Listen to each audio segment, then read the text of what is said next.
नमस्कार, स्वागत है आपका। मैं हूं आपके साथ सुमित शर्मा। रायपुर से खबर है, जहां 2 बदमाश गिरफ्तार हुए हैं। पिस्टल के साथ 2 बदमाश गिरफ्तार किए गए। 3 पिस्टल, 1 कारतूस बरामद हुआ है उनसे। अफजल खत्री, सोनू मिश्रा गिरफ्तार हुए हैं। पिस्टल बेचने की फिराक में थे आरोपी। शहडोल से लेकर ये पिस्टल आए थे। गंज थाना पुलिस की कार्रवाई।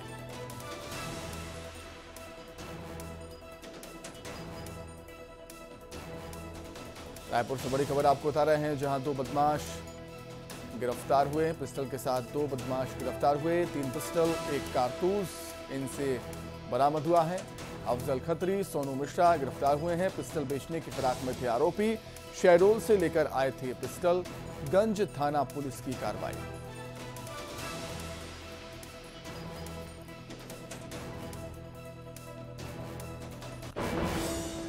रायपुर से बड़ी खबर, जहां 2 बदमाश गिरफ्तार हुए। पिस्टल के साथ 2 बदमाशों को गिरफ्तार किया। 3 पिस्टल, 1 कारतूस बरामद हुआ। त्योहारी सीजन को देखते हुए पुलिस के द्वारा जो जगह जगह पे नाकेबंदी करके और आकस्मिक चेकिंग की जा रही थी, तो इसी बीच में क्राइम ब्रांच की रायपुर की टीम को एक बड़ी सफलता मिली है, जिसमें 2 लोगों को चेकिंग के दौरान उनके पास से 3 पिस्टल और 1 जिंदा कारतूस और 30,000 नगद जो है प्राप्त हुए हैं। और इनसे इसके संबंध में पूछताछ की गई तो किसी प्रकार का वैध दस्तावेज नहीं था। जब इनसे आगे पूछताछ की गई तो ये छत्तीसगढ़ से बाहर मध्य प्रदेश से इसको खरीद कर लाना बता रहे हैं। उस बारे में हमारी टीम जो है आगे जांच कर रही है। 2 बदमाश गिरफ्तार हुए। पिस्टल के साथ 2 बदमाश गिरफ्तार हुए हैं। 3 पिस्टल और 1 कारतूस बरामद किया गया। इन बदमाशों से अफजल खत्री, सोनू मिश्रा गिरफ्तार हुए। पिस्टल बेचने की फिराक में थे आरोपी। शहडोल से लेकर ये पिस्टल आए हुए थे। अधिक जानकारी के लिए बातचीत करेंगे संवाददाता युगल तिवारी, जुड़े हुए हैं फोन पर। युगल, क्या कुछ और जानकारी आपके पास? जो है मध्य प्रदेश से पिस्टल ला करके यहाँ बेचने का काम करते थे, और चूंकि चुनावी वर्ष है और इसके साथ ही साथ पुलिस मुस्तैदी से इस दिशा पर काम कर रही है। गंज पुलिस और साइबर टीम को इसकी सूचना मिली थी। 3 जो पिस्टल के साथ जो है 2 आरोपियों को गिरफ्तार किया गया है। इनके पीछे मकसद क्या है, फिलहाल पुलिस उसकी तलाश कर रही है कि कहीं किसी बड़े अपराध को अंजाम देने के लिए तो हथियार नहीं मंगाए गए थे, लेकिन अभी जो आरोपी एक आरोपी है वो आदतन है। उससे पहले भी आर्म एक्ट में मध्य प्रदेश में भी मामला दर्ज है और यहाँ पर भी मामला दर्ज होना पाया गया है। पुलिस पूरे मामले की फिलहाल तस्दीक कर रही है, जांच कर रही है कि आखिर कौन से ऐसे स्थान है जहां से ये जो पिस्टल लाते थे और आखिर इनका उद्देश्य क्या था। पूरे मसले पर साइबर की टीम है वो काम कर रही है और एक बड़ी सफलता कही जा सकती है। क्योंकि चुनावी वर्ष है, साथ ही साथ त्योहारों का सीजन है, तो ऐसे में कोई बड़ी घटना को अंजाम ना दे, तो पुलिस की मुस्तैदी है कि जिसकी वजह से ये दोनों आरोपी गिरफ्तार हुए हैं और 3 पिस्टल भी जब्त हुआ है और नकदी रकम भी आरोपियों के पास से बरामद हुआ है। जी युगल, शुक्रिया तमाम जानकारी के लिए, धन्यवाद।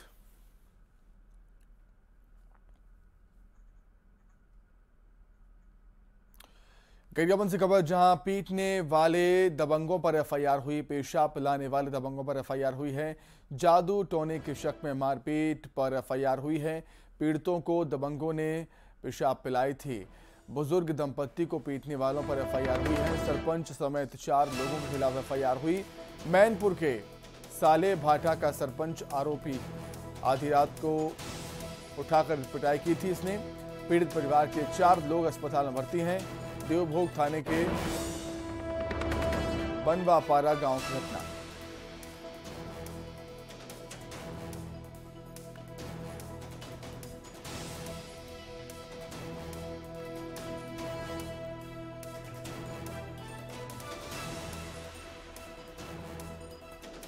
अधिक जानकारी के लिए हम बातचीत करेंगे संवाददाता शेख इमरान, जुड़े हुए हैं फोन पर। इमरान, क्या कुछ और जानकारी आपके पास? जी समझ, देखिए, छत्तीसगढ़ टोली प्रताड़ना अधिनियम के तहत पुलिस ने यह मामला दर्ज किया है और जादू टोना के आरोप में करीब 4 लोगों के खिलाफ एफआईआर दर्ज किया है, जिसमें सरपंच और उस सरपंच पुत्र को गिरफ्तार किया है। पूरा मामला जो है मैनपुर ब्लॉक के साले भाटा का है, जहाँ के सरपंच के खिलाफ ये मामला दर्ज हुआ है। आरोप है कि बुजुर्ग दंपत्ति के घर ये 4 लोग पहुंचे और पहले तो उन्हें टोढ़ी के सके ने जादू टोना के शक में उनके साथ मारपीट की। मारपीट करने के बाद एक बोतल लाया गया और उस बोतल में पीड़ितों का आरोप है कि उस बोतल में उन्हें पेशाब भी पिलाया गया है। मारपीट की वजह से पीड़ित के पत्नी के गले में सूजन भी आई है और परिवार के सभी 4 सदस्यों का उपचार जो है हॉस्पिटल में कराया गया और मामला पुलिस में शिकायत होने के बाद इन तमाम 4 लोगों के खिलाफ मामला दर्ज किया गया है, जिसमें सरपंच हेम सिंह गौड़ और उनके पुत्र देवानंद समेत 4 लोगों के खिलाफ मामला दर्ज कर इस पूरे मामले की जांच पड़ताल किया जा रहा है। जी सर।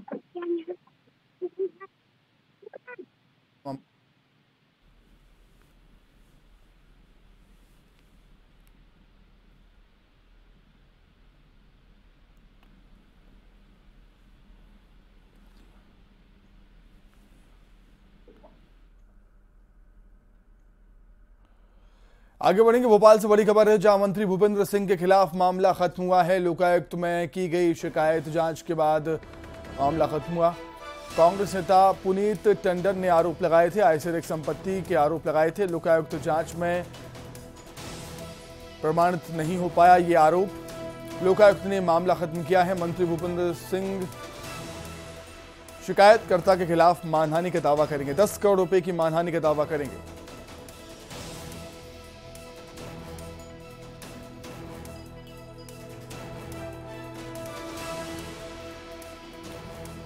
बड़ी खबर राजधानी भोपाल से, मंत्री भूपेंद्र सिंह के खिलाफ मामला खत्म हुआ है आय से अधिक संपत्ति का। लोकायुक्त में की गई शिकायत और जांच के बाद मामला खत्म हुआ। कांग्रेस नेता पुनीत टंडन ने आरोप लगाए थे भूपेंद्र सिंह पर आय से अधिक संपत्ति के, लेकिन जांच में, लोकायुक्त की जांच में ये आरोप प्रमाणित नहीं हो पाए और यही वजह है कि मामले को खत्म कर दिया गया है। लोकायुक्त ने मामला खत्म कर दिया।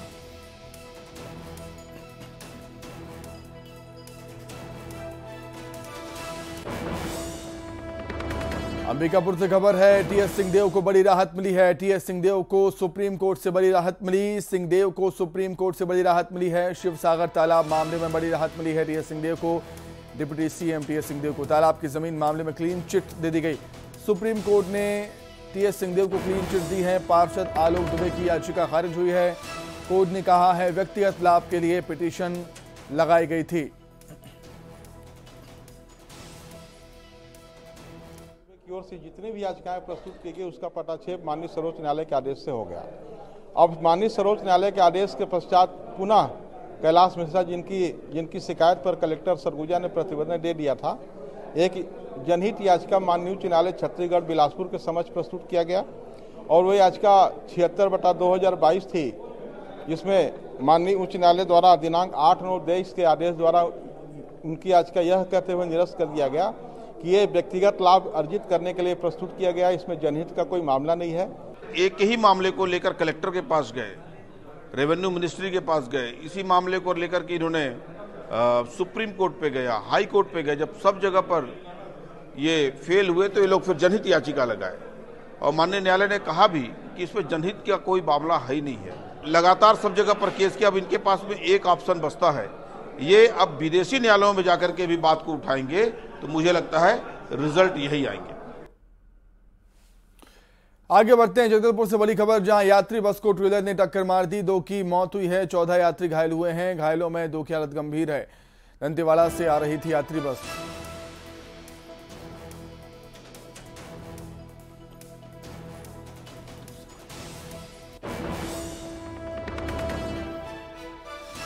किलेपाल के पास यह हादसा हुआ। कोडनार थाना क्षेत्र का यह मामला।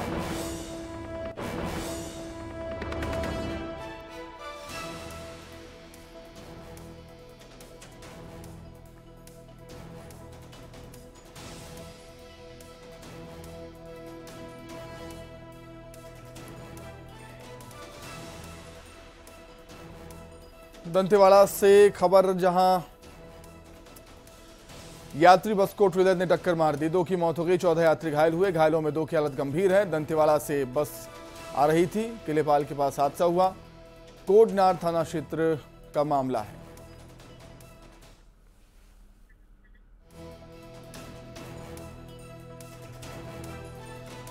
अधिक जानकारी के लिए बातचीत करेंगे। संवाददाता श्रीनिवास जुड़े हुए हैं फोन पर। श्रीनिवास, क्या जानकारी है किन परिस्थितियों में कैसे हादसा हुआ ये? देखिए, आज देर शाम को दंतेवाड़ा से यात्री बस जगदलपुर की ओर रवाना हुई थी। तभी किलेपाल के पास एक जो ट्रेलर है तेज रफ्तार में आ रही थी और बस को जोरदार टक्कर मारी, जिसमें बस के परखच्चे उड़ गए। साइड का पूरा हिस्सा जो है टूट चुका था। उसमें जो यात्री बैठे थे वो काफी गंभीर रूप से घायल हो गए। 2 यात्री की मौत हुई है और 14 जो यात्री है वो घायल हुए हैं। 14 यात्रियों में 2 की हालत गंभीर बताई जा रही है। 14 यात्रियों में जो घायल थे उनको तत्काल ही मेकाज भेजा गया, मेडिकल कॉलेज लाया गया और उनका उपचार किया जा रहा है। साथ ही जो ट्रेलर का जो ड्राइवर है उसे भी गंभीर चोटें आई है, उसका भी इलाज किया जा रहा है। तो साथ ही जो ट्रेलर का जो ड्राइवर है उसकी हालत भी गंभीर बताई जा रही है। ये पूरा मामला कोयनार थाना क्षेत्र का है। इस घटना के बाद तत्काल ही पुलिस मौके में पहुंची और घायलों को तत्काल ही मेडिकल कॉलेज भेजा गया है। जी, और शुक्रिया आपका जुड़ने के लिए, तमाम बातचीत के लिए बहुत धन्यवाद। कवर्धा से खबर, जहां चुनाव के नजदीक आते ही दल बदल का दौर तेज हो गया है। गुड़ा गांव में 50 से अधिक लोगों ने बीजेपी का दामन थाम लिया। दरअसल सांसद संतोष पांडे एक कार्यक्रम में भाग लेने कवर्धा आए थे। उसी कार्यक्रम में सभी ग्रामीणों को भगवा गमछा पहनाकर बीजेपी में शामिल किया गया। अब आचार संहिता लागू होने में चंद दिन ही बचे हैं। वहीं लगातार एक पार्टी से दूसरी पार्टी में जाने की होड़ मची हुई है। बहरहाल इस दल बदल से किस पार्टी को कितना फायदा होगा, ये देखना अहम होगा।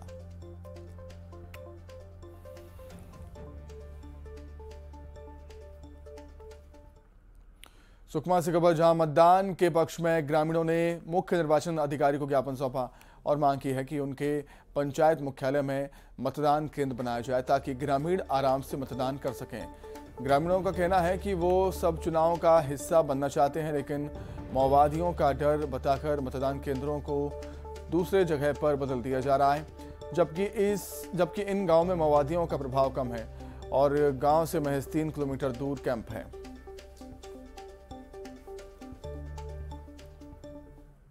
हमारा ग्राम पंचायत मारोकी में पहले से एक पंचायत में होता था, अब उसको कम से कम 12-13 किलोमीटर इधर कोरा में लाए हैं। पहले तो सुरक्षित भी नहीं था सर, अगल बगल कैंप भी लगा है। मानकापाल में 2 किलोमीटर कैंप है।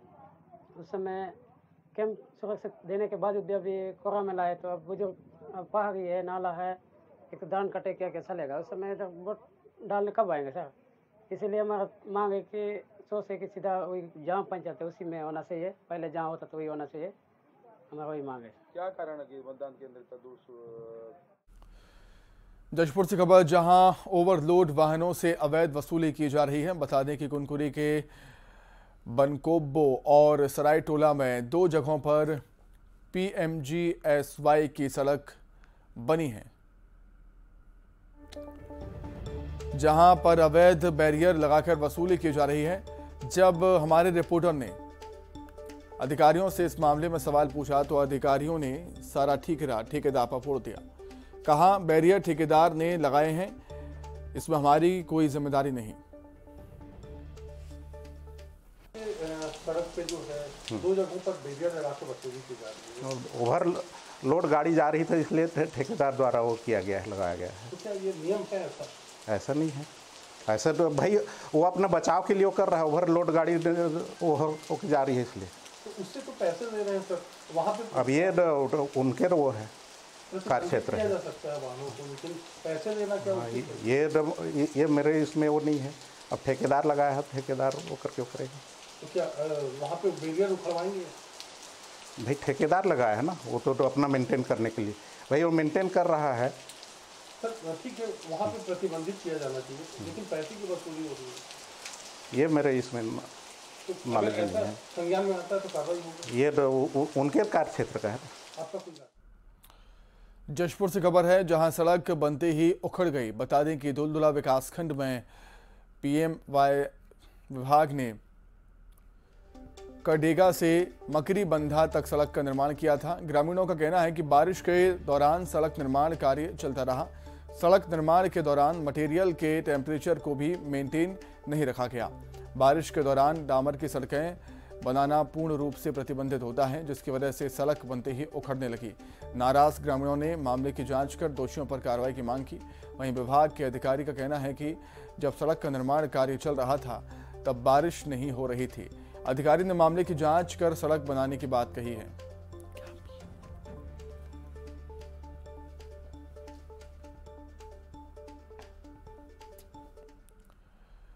कोरबा से खबर, जहां डेंगू का कहर लगातार जारी है। पिछले 1.5 महीने में डेंगू के 26 मामले सामने आए हैं। बहरहाल स्वास्थ्य विभाग ने लोगों को सावधान करते हुए अलर्ट जारी कर दिया। स्थिति से निपटने के लिए नगर निगम के साथ बैठक भी की है। स्वास्थ्य विभाग ने विशेष अभियान चलाने के लिए योजना बनाई है। साथ ही लोगों से अपील की है कि अपने आसपास कहीं भी जल भराव ना होने दें और अपने आसपास विशेष रूप से साफ सफाई की नसीहत भी दी।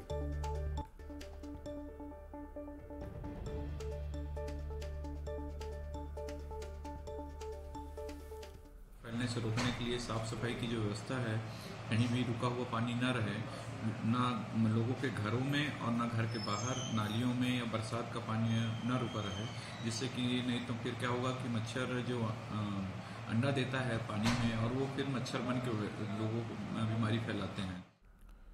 गरियाबंद से खबर, जहां निजी अस्पताल की लापरवाही के चलते 13 साल के मासूम बच्चे की मौत हो गई। परिजनों ने बताया कि बच्चे को पेट दर्द और बुखार के बाद अस्पताल में भर्ती किया गया। इलाज के दौरान उसकी तबीयत और भी ज़्यादा बिगड़ गई। आनंद फानन में उचित इलाज के लिए बच्चे को रायपुर ले जाया गया, जहां बच्चे की मौत हो गई। परिजनों ने वापस बच्चे को उसी अस्पताल लाया जहां पहले से उसका इलाज चल रहा था, जहां डॉक्टर्स ने पोस्टमार्टम करने से मना कर दिया, जिसके बाद परिजनों ने एसडीएम से शिकायत कर कार्रवाई की मांग की है। वो 23 तारीख जो रोड मरम्मत हुआ है वो उखड़ रहा है, पैर खाली पैर में उखड़ रहा है। बरसात के बाद बनना चाहिए। अब आदेश है, हम बना रहे हैं। यहाँ पर डालो कहने से भी। कोरबा से खबर है, जहां पुलिस ने 3 शातिर चोरों को दबोच लिया। बता दें कि तीनों आरोपी शहर के अलग अलग हिस्से में रहते थे। पुलिस के मुताबिक चोरों ने टीपी नगर क्षेत्र के 2 घरों में एक स्कूटी सहित ट्रक पार्ट्स चोरी किए थे। शिकायत पर पुलिस ने चोरों को गिरफ्तार कर दिया। पुलिस ने चोरी के माल को जब्त कर लिया और तीनों को जेल भेज दिया।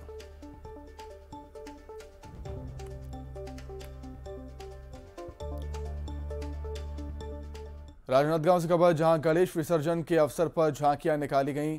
यहां परंपरागत रूप से पिछले 70 सालों से झांकी का आयोजन किया जा रहा है। झांकी में डीजे की धुन पर हजारों युवक थिरकते नजर आए और अलग अलग थीम पर 35 झांकियों को पेश किया गया। रंग बिरंगे लाइट्स में झांकी को और मनोरम नज़ारा देखने को मिला। रात को निकली ये झांकी सुबह तक पूरे शहर में घूमती रही। झांकी को देखने के लिए महाराष्ट्र और मध्य प्रदेश से लोग आए थे। लोगों के हुजूम को देखते हुए सुरक्षा के पुख्ता इंतजाम भी किए गए।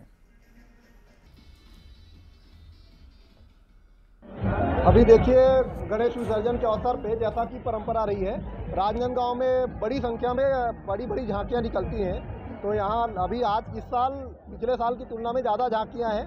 टोटल 35 झांकियां हैं। इसको देखते हुए हमारे पुलिस विभाग तथा प्रशासन, ये दोनों की ओर से पर्याप्त व्यवस्था की गई है। पर्याप्त बल हमारे पास हर चौक चौराहे पर लगाए गए हैं।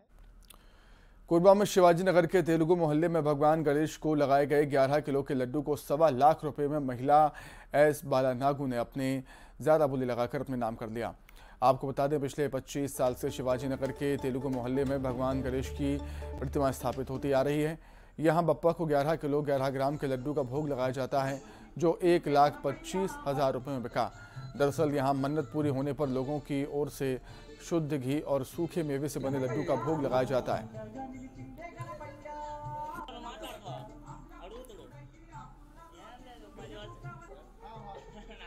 बहुत खुशी हो रहा है। लड्डू भगवान के रूप में हमारे घर पधार रहे हैं, तो उससे हमारी मनोकामना पूरी होती है।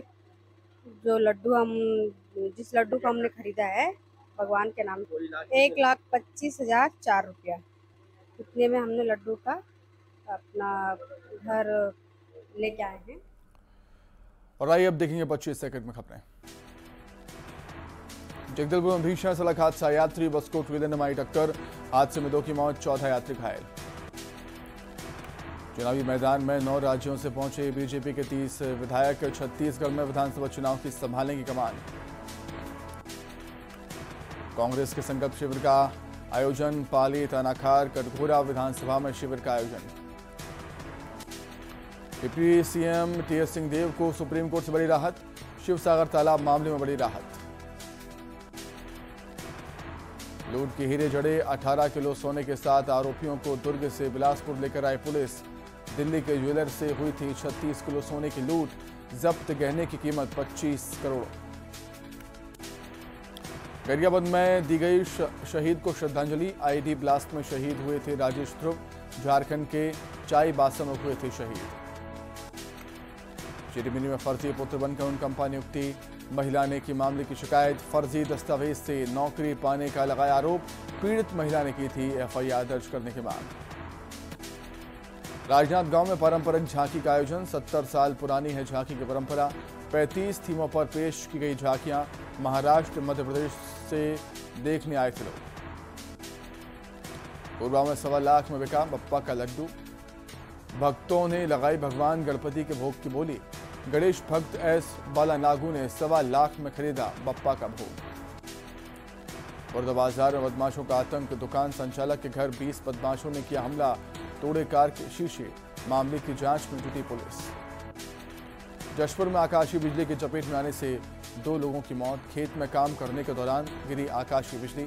चपेट में आने से महिला युवक की मौत। बलरामपुर में झाड़ियों में मिली नवजात बच्ची को जिला अस्पताल में किया गया भर्ती। बच्ची के परिजनों की तलाश में जुटी पुलिस।